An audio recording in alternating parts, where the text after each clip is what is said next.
What's the craziest thing you've seen unfold on live television before it could be taken off the air or censored? Story 1. I was watching a live broadcast in Texas. The reporter was saying that every year the police have to burn all of the substances that they seize in all the substance busts. It was mostly huge piles of herb, probably a 10-foot high or so pile. The reporter was in the foreground and she mentioned that most of the police were off duty and volunteering to be there so that the blaze wouldn't get out of control. So all of these police and this pile of herb are in the background and it's lit. As the pile started roaring into a big bonfire, even I could tell that they were standing way too close to it. At least 30 or 40 police officers were all standing really close to this bonfire with their backs to the camera. So this reporter decides to ask one of them a question and walks over and taps one of them on the shoulder. This high-as-hell police officer turns around as this reporter is asking him something, and he looks directly at the camera with these squinty red eyes and goes, "What the hell?" No gas masks. Gas masks didn't even occur to them. Nothing. Maybe there's a reason these cops volunteered to be that close to that fire, you know what I mean? I'd almost bet real money that's the case. Story 2. This just happened a month ago. Not sure if it was national news, but the Cincinnati Reds announcer during the first game of a doubleheader got caught on a hot mic using a gay slur. I had to rewind to make sure I heard him correctly. During the next couple of hours, the sports world blew up on the internet, and he, presumably oblivious, finished calling the game, then started the second game. Then around the fourth inning, he faces the camera and gives an apology for what he said, told the viewing audience he might never be back. And during his apology, a player hits a home run, and he calls the home run during his apology. And then he was gone forever. Not exactly an on-air self-unaliving or whatever, but it was an incredibly bizarre situation. Yeah, some of these hot mic situations were a lot harder to capture in the pre-internet wild. Only a few people had access to certain feeds before they were designated ready to put on the air. Those suckers had to be snuck out, and usually those got taped on tape onto tape until they were distorted as all get out before they reached anybody close to the public. Story 3. The Louisville basketball player who broke his leg on live television, or George Hayward breaking his ankle during the first game of the season a couple years ago. I remember watching that game live and chuckling when I saw all of the Louisville players on the floor. I remember thinking, it was a three-pointer. How the hell did Louisville players collide with one another close to the paint? I had no idea the severity of the injury until they showed that replay. It was weird I never noticed Kevin Ware, the injured player, as it happened live. I think that and the Austin Collie hit playing against the Eagles, it really looked like he passed on, were the two most disturbing sports moments I remember watching live. I don't know much about sports, but I do remember seeing injuries, especially in football, being replayed over and over. I remember one guy's leg getting broken, and they showed that in slow motion as he was kind of flying through the air, and it was just wiggling in directions legs ought not to wiggle. It was scary and nauseating and fascinating all at the same time. Story 4. The reports reporting live on 9/11, covered in dirt, crying, swearing, telling it as it was, utterly terrifying. I would have never considered recording something so horrific, but now that it's all gone, I wish I could go back and see that raw humanity again. A lot of the original broadcasts are on YouTube. It's weirdly fascinating to hear some of the things they said in retrospect. Depending on the channel, a lot of speculation and unconfirmed rumors were broadcast, and you can draw a line to a lot of the crazy conspiracy theories. Story 5. After Hurricane Katrina, the people stuck in New Orleans at the stadium and gathered on a freeway overpass, dying of thirst and hungry as hell. News said the government didn't know where people were, so they couldn't drop food and water. It was surreal because the news crews literally had the people on TV with captions of their locations, but nope, both the local and federal government couldn't figure it out. Yes, the New Orleans mayor Ray Nagin left for Houston, Blanco the governor, and didn't understand that she had to request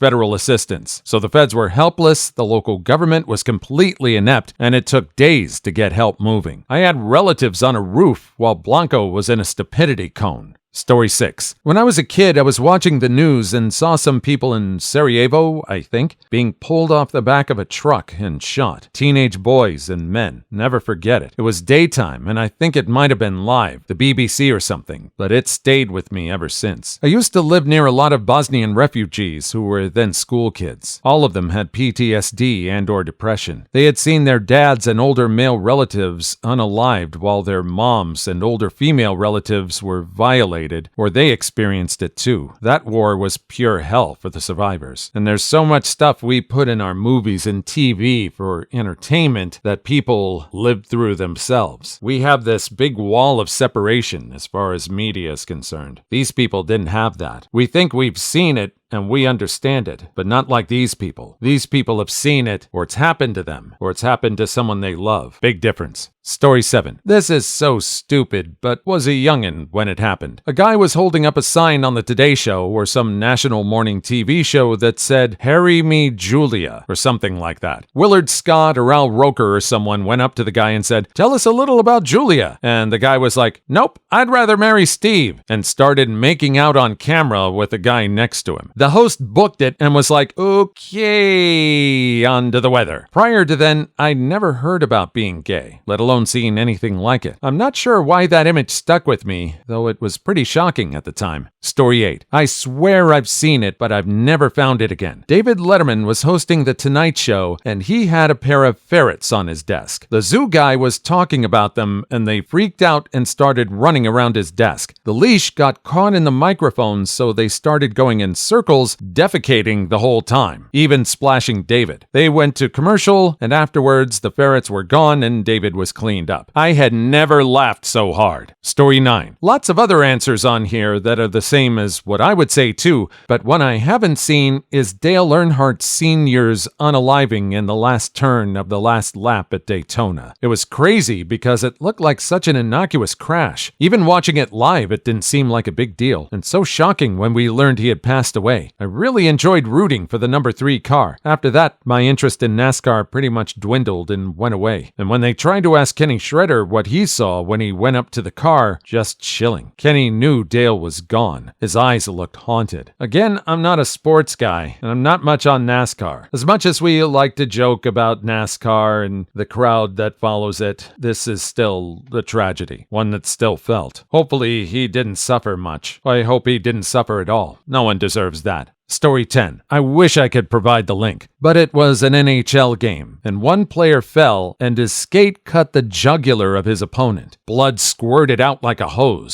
staining the legs, sending him immediately to the locker room, and a full recovery was had. When I went to look it up the next day, I clicked on the first thing without checking, and ended up with my first computer virus. Apparently, sick jerks like to mess with other sick jerks looking up someone else's demise. Lesson learned. Story 11. It wasn't so crazy as much as the impact of it was to television, but the Janet Jackson boob was so bizarre. It seemed completely planned, and everyone was unsure as to what exactly was supposed to happen, but it seemed like something that wasn't supposed to. It was all very puzzling, and then the controversy started blowing up. I didn't see it, but I remember reading all about Owen Hart falling to his unaliving on live television. If I'd been watching, that easily would have been the craziest thing I've ever seen, along with the saddest and absolute worst. Story 12. When I was around 7 years old in Panama City, Florida, 2 teenagers hacked into the local news feed. We were in the living room watching the news, and it started to break up and then went to snow. Before my dad could get up to mess with the rabbit ears, the signal resolved to show 2 kids in a bedroom looking at something off screen. Then they looked at the camera. Once they realized that they were on live TV, they started screaming and hugging each other and jumping around yelling,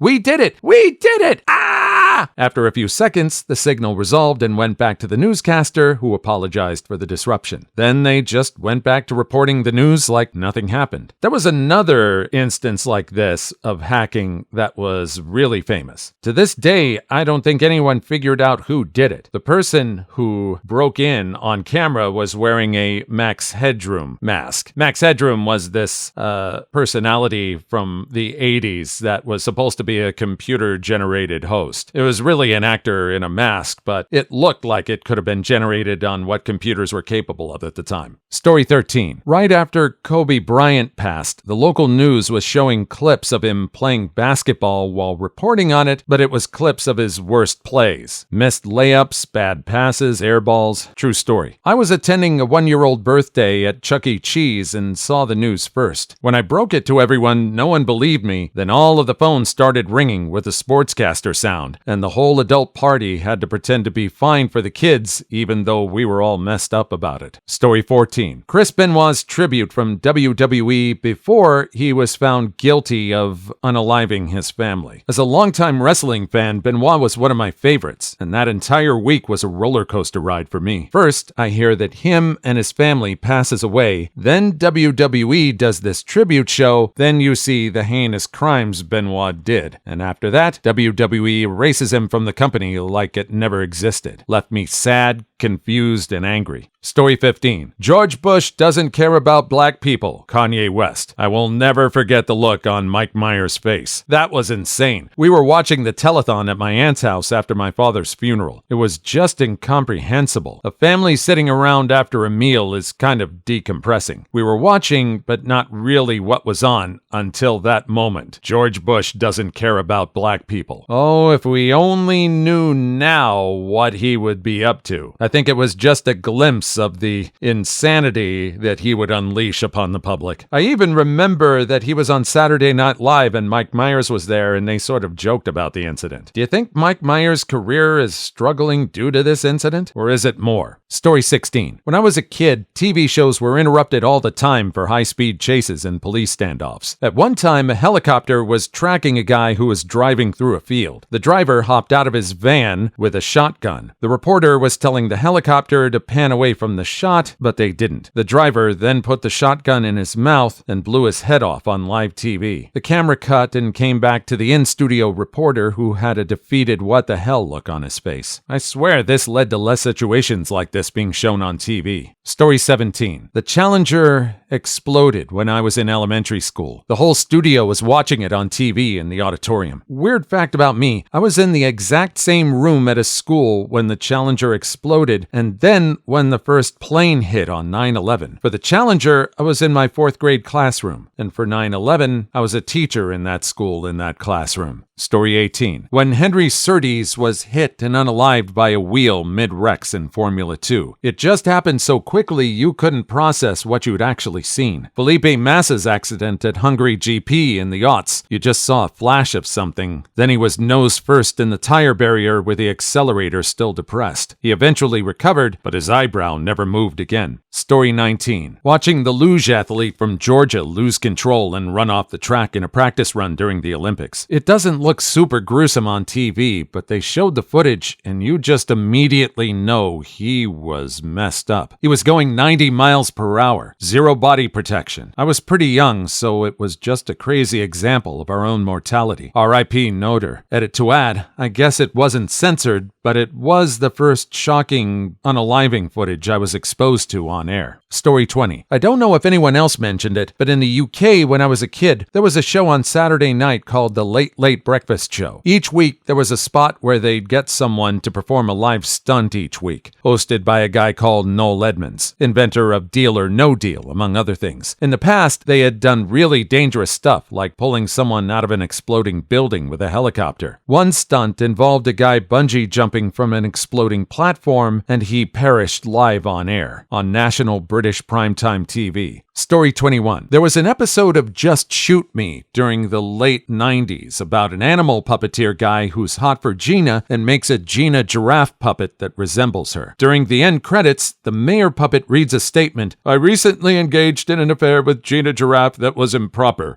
In fact, it was wrong, and I deeply regret it. I hope we can all put this behind us and get on with the business of running Magic Town." It took me a minute, but I realized they were spoofing Clinton's confession about Monica Lewinsky. Also watched the repeat a few months later, waiting for it, but it was suspiciously removed. Story 22. The video from Louisville where the BLM protests were in the early days this year. Cop point-blank shot at a reporter with pepper balls and didn't even try to hide it. Took aim and shot knowing he was on camera. The reporter's yelp was terrified, sounding before she realized it was only pepper bullets. Story 23. I was watching the news and someone called someone else a sucker. I was watching TV in Culver's waiting for my food and an employee came around and turned off all the TVs. A few months after that, every Culver's I walked into had a loop of their own ads playing and Instagram pictures people had tagged with #Culver's. Story 24. Just a kid in the 80s. Don't remember what year, but before 86. Watching TV when a news briefing came on. Man walks out with a manila envelope and briefly introduces himself. Then quickly opens the envelope, pulls out a gun, and places the barrel in his mouth. Pow! Brain and blood splatter on the drape behind him. That's all I remember. Don't even recall my parents saying anything about it later. Story 25. Hanging out with some friends at a bar so we could watch the UFC on a plant screen. And then seeing Anderson Silva's leg snap in half like a twig from really close up was,